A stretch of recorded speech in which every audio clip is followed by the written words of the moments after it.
दोस्तों जय हिंद और पीसीएस लाइव की इस बजट की क्लास में आपका स्वागत है। पिछले अपने 2 वीडियोज़ में हम लोगों ने यूनियन बजट कंप्लीट किया। अब हम यूपी के बजट पर जंप करने जा रहे हैं, तो आइए शुरू करते हैं यूपी बजट। चलिए दोस्तों, इस बार का जो बजट है वित्त मंत्री सुरेश खन्ना द्वारा प्रस्तुत किया गया। ठीक, वित्त मंत्री सुरेश खन्ना द्वारा प्रस्तुत किया गया ये। इसके अलावा इसकी जो क्या कहते हैं, जो भावना है किसकी, सर्वे भवन्तु सुखिनः की भावना की अवधारणा के अनुरूप है। सर्वे भवन्तु सुखिनः की भावना के अनुरूप है। और जो थीम है, थीम अलग है दोस्तों, ये भावना क्या है, अवधारणा क्या है, सर्वे भवन्तु सुखिनः। जो थीम है वो थीम है वंचित को वरीयता, वंचित को वरीयता। ठीक है, तो इसकी जो थीम है वो है वंचित को वरीयता। ठीक, अब बजट का कुल आकार कितना है, वहाँ 50,65,000 करोड़ था, यहाँ 8.08 लाख करोड़ है। एग्जैक्ट फिगर की बात की जाए तो 808। ठीक, कुल इतना है, तो आप ऐसे याद रख लेना 808, 606, बीच में 73 फिट कर देना अगर पेपर में आ जाए तो। कुल आंकड़ा ये है 808, 606 लास्ट में, बीच में 73 फिट करना है बस। ठीक है, वंचित को वरीयता पर केंद्रित है। जो भी बात की, बजट की थीम है वंचित को वरीयता।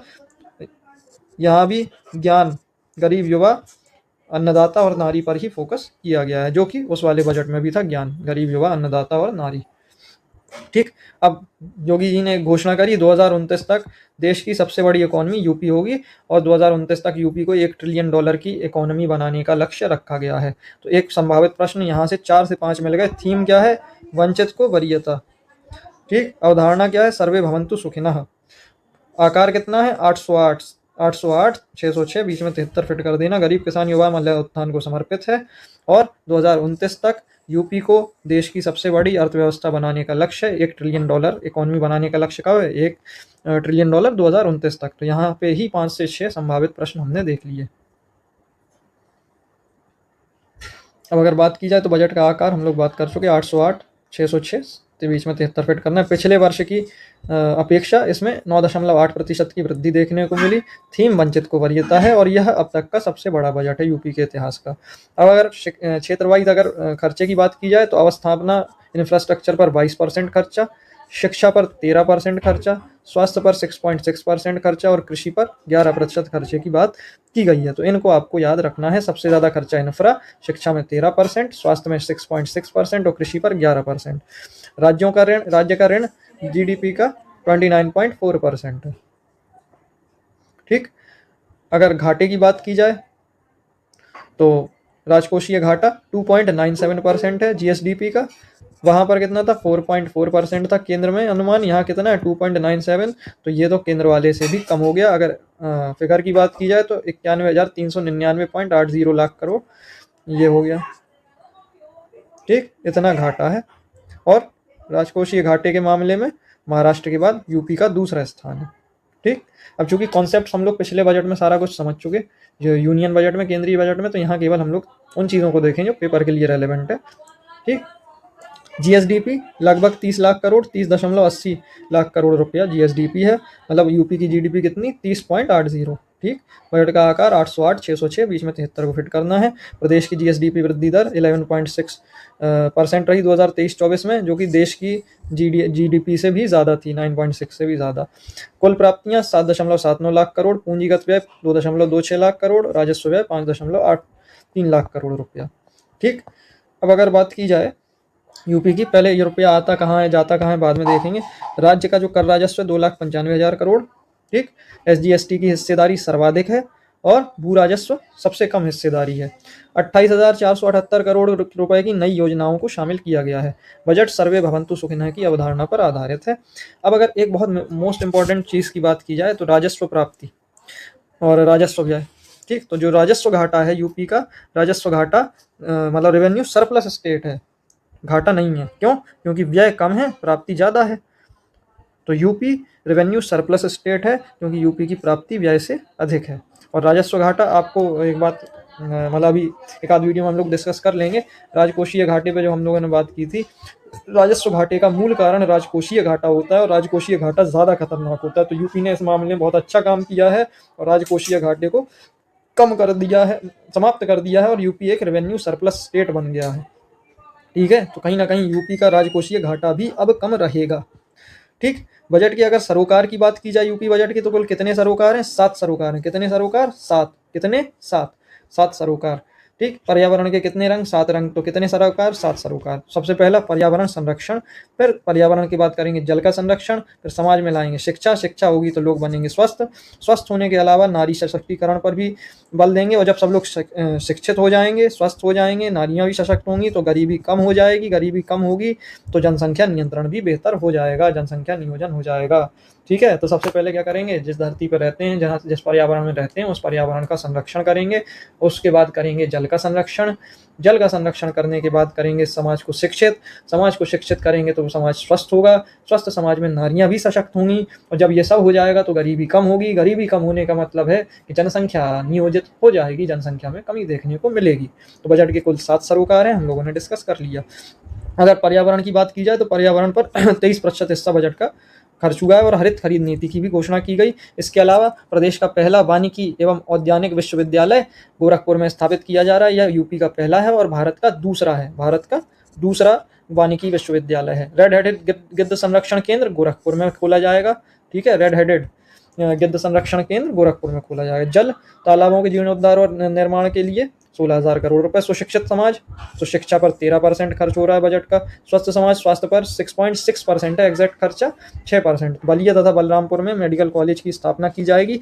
इसके साथ ही वाराणसी में होम्योपैथिक मेडिकल कॉलेज, हाँ ये है वाराणसी में होम्योपैथिक मेडिकल कॉलेज, गोरखपुर में आयुष विश्वविद्यालय और अयोध्या में आयुर्वेदिक मेडिकल कॉलेज भी खोले जाएंगे। तो स्वास्थ्य में विशेष ध्यान दिया जा रहा है। बलिया बलरामपुर में एलोपैथिक मेडिकल कॉलेज, अयोध्या में आयुर्वेदिक, बनारस में होम्योपैथिक, और गोरखपुर में आयुष विश्वविद्यालय, बाबा गोरखनाथ आयुष विश्वविद्यालय कहाँ?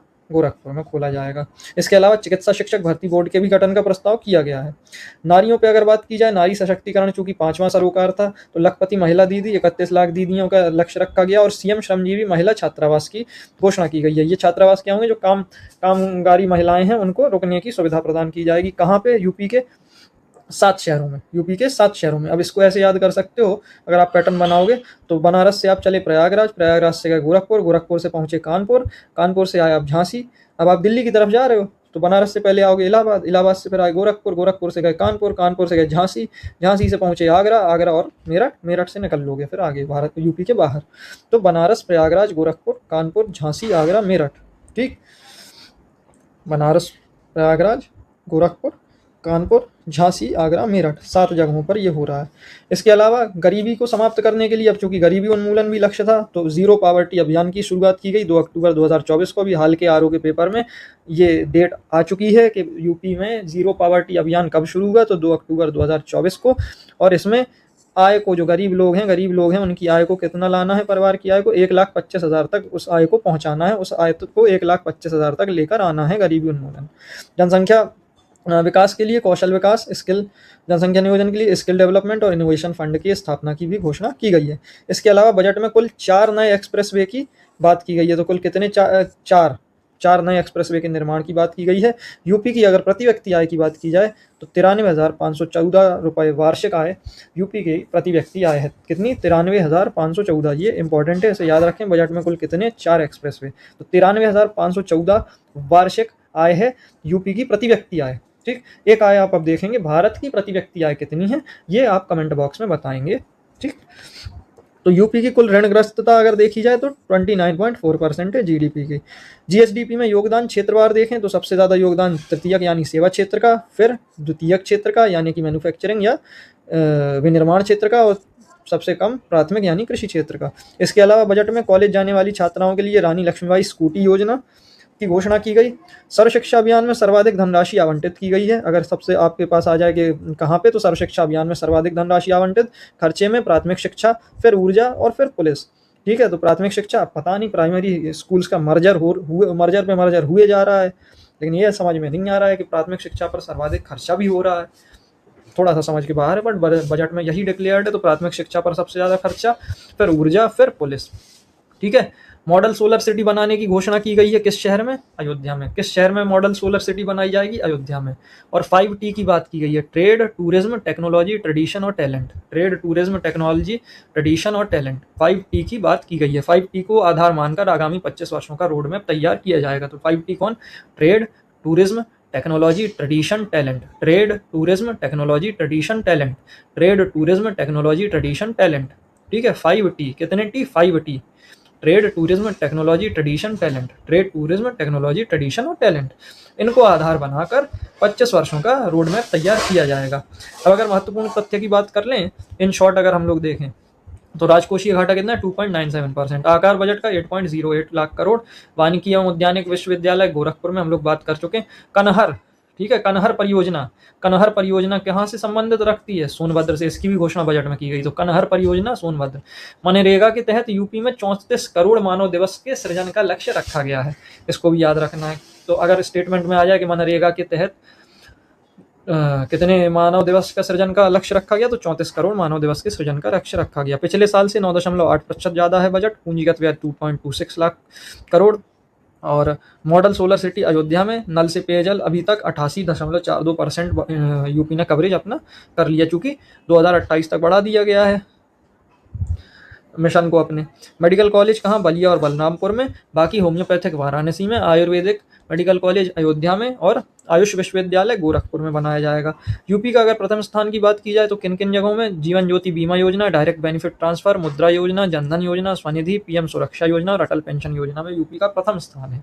7 सरोकार हैं। कौन कौन से? पर्यावरण संरक्षण, फिर जल का संरक्षण करेंगे, ठीक है, फिर इसके बाद शिक्षित करेंगे लोगों को, फिर शिक्षा होगी तो स्वस्थ होंगे लोग, स्वस्थ होंगे तो नारी का सशक्तिकरण करेंगे, फिर सशक्तिकरण हो जाएगा तो इन सब की वजह से गरीबी घट जाएगी, गरीबी घटेगी तो जनसंख्या नियंत्रित होने लगेगी। विकसित देशों में जनसंख्या कम है, विकासशील देशों में, पिछड़े देशों में जनसंख्या ज़्यादा है। तो जब इन 6 चीज़ों पे काम कर लेंगे तो हम गरीबी हटा लेंगे, विकसित होने लगेंगे, और जब विकसित होने लगेंगे तो हमारा जनसंख्या नियोजन हो जाएगा। तो सबसे पहले पर्यावरण का संरक्षण करेंगे, जहाँ रह रहे हैं उस पर्यावरण का संरक्षण, फिर पीने के पानी का, जल का संरक्षण। इसके बाद स्वस्थ क्या कहते हैं, सुशिक्षित समाज, शिक्षा उपलब्ध कराएंगे। शिक्षा उपलब्ध होगी तो लोगों की स्वास्थ्य के प्रति जागरूकता बढ़ेगी, स्वस्थ हो जाएंगे। फिर नारियों को सशक्त बना देंगे, और जब ये सब होगा तो गरीबी हटेगी, गरीबी हटने की वजह से जनसंख्या नियंत्रित हो जाएगी। 4 नए एक्सप्रेसवे की बात की गई है। इंफ्रास्ट्रक्चर पे 22% खर्चा है, आधारभूत संरचना पर, शिक्षा पर 13% और कृषि पर 11%। रानी लक्ष्मीबाई स्कूटी योजना के लिए 400 करोड़ रुपए के फंड का प्रावधान, और SGST का योगदान सबसे ज्यादा है कर संग्रह में। पर कैपिटा इनकम प्रति व्यक्ति आय 93,514 रुपए। यूपी में 5 कृषि विश्वविद्यालय हैं और 89 कृषि विज्ञान केंद्रों की घोषणा की गई। 20 कृषि विज्ञान केंद्र बढ़ाए गए हैं, तो कुल 89 कृषि विज्ञान केंद्र हो जाएंगे अब यूपी में, ठीक है। अब इसके अलावा कुछ महत्वपूर्ण बातें हैं यूपी के बजट की। AI से संबंधित जो जो चीज़ें हैं वो मैंने एक जगह क्लब कर दी। AI सिटी यूपी में कहाँ खोली जाएगी? लखनऊ में। कहाँ पे AI city? Noida, greater Noida ना लगा देना, AI सिटी होगी लखनऊ में। AI हब बनेगा गौतम बुद्ध नगर। AI हब बनेगा गौतम बुद्ध नगर। मोबाइल मैन्युफैक्चरिंग में यूपी की हिस्सेदारी भारत भर में 65% है और इलेक्ट्रॉनिक कंपोनेंट में 55% है भारत भर में। तो 65% मोबाइल मैन्युफैक्चरिंग में और 55% इलेक्ट्रॉनिक कंपोनेंट मैन्युफैक्चरिंग में। देश में नंबर 1 है यूपी। इलेक्ट्रॉनिक कंपोनेंट की मैन्युफैक्चरिंग में यूपी देश में नंबर 1 है। इलेक्ट्रॉनिक मैन्युफैक्चरिंग हब के रूप में विकसित होंगे कौन कौन से? 2, नोएडा, ग्रेटर नोएडा। तो AI सिटी लखनऊ में और AI हब गौतम बुद्ध नगर में, इलेक्ट्रॉनिक शहर Noida, greater Noida. Science technology की बात करें तो आगरा में साइंस सिटी का निर्माण होगा, वाराणसी में साइंस सिटी का निर्माण होगा। इसके साथ ही वाराणसी में बनेगी नक्षत्रशाला। वाराणसी में बनेगी नक्षत्रशाला। तो याद रखना है साइंस सिटी कहाँ कहाँ? आगरा, बनारस, 2 जगह बनेगी साइंस सिटी। नक्षत्रशाला यानी कि प्लेनेटोरियम बनेगा कहाँ? तो प्लेनेटोरियम बनेगा बनारस में, नक्षत्रशाला बनेगी बनारस में। और इसके अलावा सीतापुर में नैमिषारण्य में वेद विज्ञान केंद्र। वेद विज्ञान केंद्र कहाँ? सीतापुर। चूंकि नैमिषारण्य ऋषियों की तपोभूमि रही है, 88,000 ऋषियों की तपोभूमि रही है, तो वेद का ज्ञान तो रही है हमारे महर्षियों के पास। तो वेद विज्ञान केंद्र कहाँ? नैमिषारण्य। और नैमिषारण्य कहाँ है? सीतापुर में। तो सीतापुर के नैमिषारण्य में खुलेगा वेद विज्ञान केंद्र। आगरा में बनेगी साइंस सिटी, बनारस में बनेगी साइंस सिटी, नक्षत्रशाला बनेगी बनारस में, वाराणसी में। स्टेट कैपिटल रीजन NCR की तर्ज पर स्टेट कैपिटल रीजन के गठन की बात की गई है। कुल कितने जिले शामिल हैं स्टेट कैपिटल रीजन में? तो सबसे पहले याद रखना है SCR में 6 जिले हैं। SCR में 6 जिले हैं। अब NCR में यूपी के कुल कितने जिले शामिल हैं? कमेंट बॉक्स में आपको बताना रहेगा। तो SCR में कुल 6 जिले, लखनऊ, हरदोई, सीतापुर, उन्नाव, रायबरेली और बाराबंकी। ठीक, लखनऊ, हरदोई, सीतापुर, उन्नाव, रायबरेली और बाराबंकी। ठीक, सोलर प्लांट की भी घोषणा की गई है। सोलर प्लांट जालौन में लगाया जाएगा 500 मेगावाट का कोल इंडिया लिमिटेड की सहायता से, झांसी में 200 मेगावाट का एनटीपीसी की सहायता से, और 5 साल में, आने वाले 5 सालों में 22,000 मेगावाट सोलर एनर्जी के प्रोडक्शन का लक्ष्य रखा गया है। तो कितना, 22,000 मेगावाट। कितना, 22,000 मेगावाट। जालौन में 500 मेगावाट का लगेगा प्लांट, झांसी में लगेगा 200 मेगावाट का, जालौन में लगेगा कोल इंडिया के सहयोग से, झांसी में लगेगा एनटीपीसी के सहयोग से। ठीक, स्पोर्ट्स की बात की जाए तो मेरठ में खेल विश्वविद्यालय की घोषणा, वाराणसी बनेगा international cricket stadium, Sigra stadium Banaras को करा जा रहा है डेवलप, और एक जनपद एक खेल के तहत यूपी में कुल 72 जिलों को कवर करा गया है, और आगे 3 जिले भी कवर करे जाएंगे। एक बड़ी महत्वपूर्ण योजना यूपी बजट में देखने को मिली, क्या, मुख्यमंत्री युवा उद्यमी विकास अभियान। क्या है इसमें, उद्यम स्थापित करने के लिए 5 लाख तक ब्याज मुक्त ऋण की सुविधा मिलेगी। एक वर्ष में 1 लाख युवाओं को स्वरोजगार से जोड़ने का लक्ष्य रखा गया है। एक माह में 2.5 लाख पंजीकरण, 93,000 प्लस आवेदन बैंकों को प्रेषित किए जा चुके हैं, और 9,013 युवाओं को 348 करोड़ का ऋण भी वितरित किया जा चुका है। तो इसका प्रावधान अपने को याद रखना है। सबसे पहला मेन, उद्यम स्थापित करने के लिए 5 लाख तक का ब्याज मुक्त ऋण दिया जाएगा युवाओं को। ठीक है, तो युवाओं की प्रगति का मार्ग खोल रही है उत्तर प्रदेश सरकार। उत्तर प्रदेश उम्मीदों का प्रदेश। उत्तर प्रदेश का फिस्कल डेफिसिट 2.9%, राजकोषीय घाटा है 2.9%, और उत्तर प्रदेश एक रेवेन्यू सरप्लस स्टेट है। रेवेन्यू सरप्लस स्टेट यानी कि राजस्व आधिक्य राज्य है यूपी। ठीक, जीएसडीपी में दूसरा स्थान है।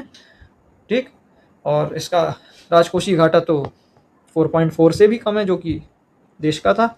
ठीक है, तो इतने को याद रखना है। थीम क्या है, वंचित को वरीयता, गरीब, युवा, अन्नदाता और नारी पर केंद्रित है। सर्वे भवन्तु सुखिनः की अवधारणा पर आधारित है। वित्त मंत्री सुरेश खन्ना द्वारा प्रस्तुत है।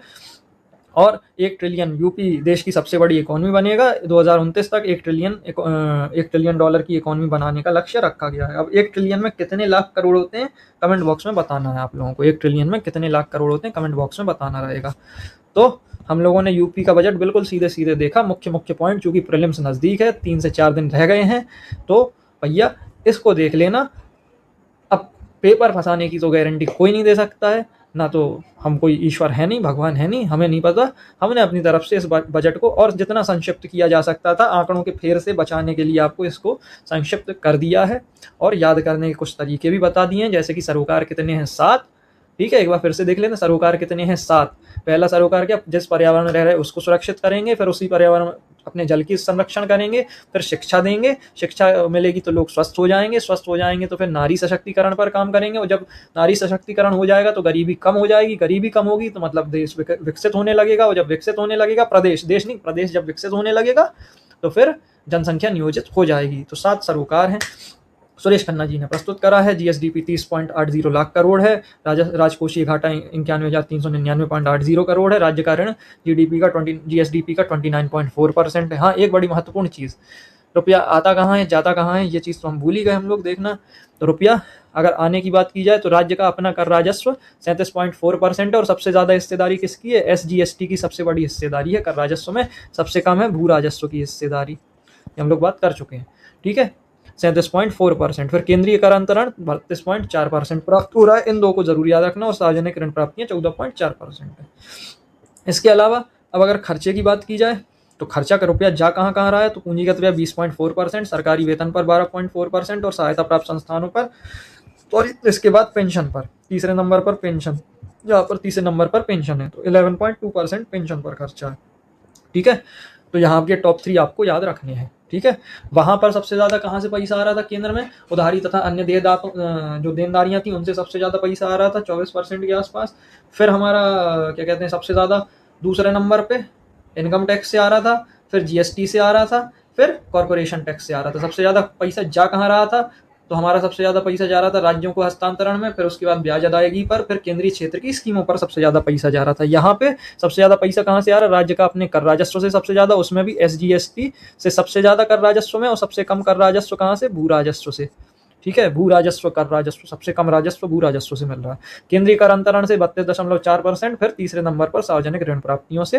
और खर्चा कहाँ सबसे ज्यादा, तो पूंजीगत खर्चा यूपी ज्यादा कर रहा है। ये एक बहुत अच्छी बात है, क्योंकि पूंजीगत खर्चे के हमेशा दूरगामी प्रभाव होते हैं, और आगे इकोनॉमी के विकसित होने के चांसेस बढ़ते हैं, क्योंकि इससे एसेट का निर्माण होता है, परिसंपत्ति का निर्माण होता है। ठीक है, पूंजीगत व्यय से या तो परिसंपत्ति का निर्माण होगा या देनदारी कम होगी, दो में से एक चीज होगी। ठीक है, तो ये बहुत अच्छी बात है। सर्वे भवन्तु सुखिनः की अवधारणा पर आधारित है और राजस्व प्लस स्टेट है, बस ठीक है। और इन चीज़ों को ज़रूर देख लेना, ये बड़ी इंपॉर्टेंट है, ये करंट से भी जुड़ रही है और चूंकि बजट में घोषित है तो इसलिए फैक्चुअल कोर फैक्ट है कि एआई सिटी कहाँ है, एआई हब कहाँ है, इलेक्ट्रॉनिक मैन्युफैक्चरिंग हब कहाँ है, आगरा साइंस सिटी कहाँ कहाँ, नक्षत्रशाला कहाँ कहाँ, वेद विज्ञान केंद्र कहाँ, एसटीआर में कुल कितने चले, सोलर प्लांट बजट में कौन सी घोषणा की गई, 5 साल में 22,000 मेगावाट का कितना लक्ष्य है, 22,000 मेगावाट का, खेल से संबंधित घोषणा भी की गई। ठीक, मुख्यमंत्री युवा उद्यमी विकास अभियान। तो हम लोगों ने बहुत ही तेज़ी से संक्षिप्त और सारगर्भित तरीके से यूपी का बजट देखा है, बहुत ज़्यादा डिटेलिंग नहीं की चूंकि पेपर नज़दीक है। इसके अलावा मेरे को ऐसा लगता है कि इतना पढ़ लिया जाए तो प्रीलिम्स के लिए ठीक रहता है, ज़्यादा पढ़ना और केवल बजट से ही थोड़ी पेपर आना है, बजट से 3 क्वेश्चन मिलेंगे मैक्स। ठीक है, तो अब इसके लिए बहुत ज़्यादा जान लगाना वो भी उचित नहीं है। कंसेप्ट हम लोग यूनियन बजट में बिल्ड कर चुके, तो यहाँ कंसेप्ट बताने की ज़रूरत नहीं थी, अब आप अंदाज़ा लगा सकते हो। तो ठीक है दोस्तों, बहुत बहुत धन्यवाद और आशा करता हूँ कि ये बजट का ये सेशन भी आपके लिए यूज़फुल होगा और आप लोग इसको भी पुराने वाले वीडियोस की तरह ही अपना प्यार देंगे और आगे बढ़ाएंगे, पीसीएस लाइव को आगे बढ़ने में सहयोग करेंगे, क्योंकि आप ही लोग हमारी असली पूंजी हैं, हमारी असली कैपिटल अगर कुछ है तो आप ही लोग हैं। आप ही की वजह से पीसीएस लाइव है और आप लोगों की वजह से ही जारी रहेगा। ठीक है दोस्तों, बहुत बहुत धन्यवाद। जय हिंद, जय भारत।